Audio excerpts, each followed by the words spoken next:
In this first clip, we want to talk about the church worship, the Sunday worship. Now, of course, why do we worship on Sundays? There would be some Christian denominations out there that say that we shouldn't worship on Sundays. We should worship only on the Sabbath, which in fact is the Sabbath or the seventh day. But you need to realize that from very early on within the church's life, and in fact we can read this in the writings of one of the early Christians called Justin Martyr. Justin wrote really an outline of what happened in a normal church service in about 150 AD. And it's in that church service that we realize that they met together on a Sunday. It was a Sunday already. So long before Constantine, already Christians were meeting on Sundays. They were meeting on Sundays, but in fact, for most of them as Jews, they would actually be meeting on the Saturdays as well. They would have their Sabbath, where they would do the things that they would do on a Sabbath. And then on the Sunday, they would then have their church service. Now, the church service was often in the morning. It was a morning service before dawn or just at dawn. They would have a church service where they would read and pray and maybe have a short exposition, and then off they would go and do whatever they need to do for the day. And then at night, so just after the sun had gone down, they would then have another service. And this service would be the Eucharistic service, would be what we would call a love feast.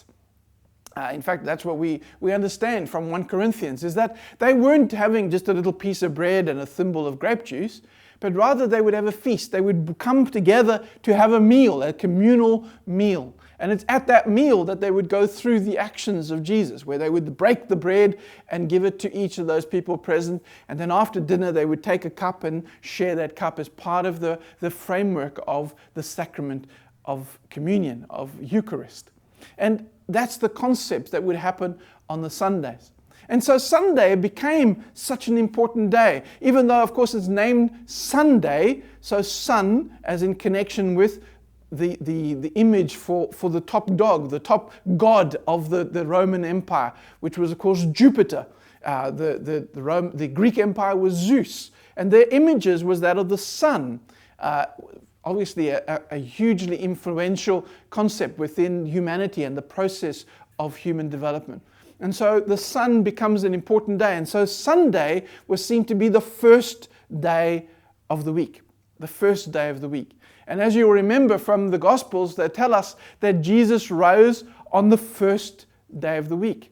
And so the reason why Sunday becomes the important day for worship is because that's the celebration. Is that what we are celebrating, the time that we're celebrating, the event that we're celebrating is the resurrection of Jesus. So therefore every Sunday becomes a resurrection day.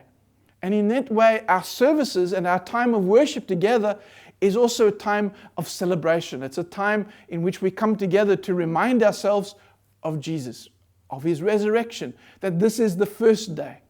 Another way that some writers have said about it is that it's not only the first day, but the 8th day of the week. It's the day of the week that kind of restores or renews what has happened in the previous 7.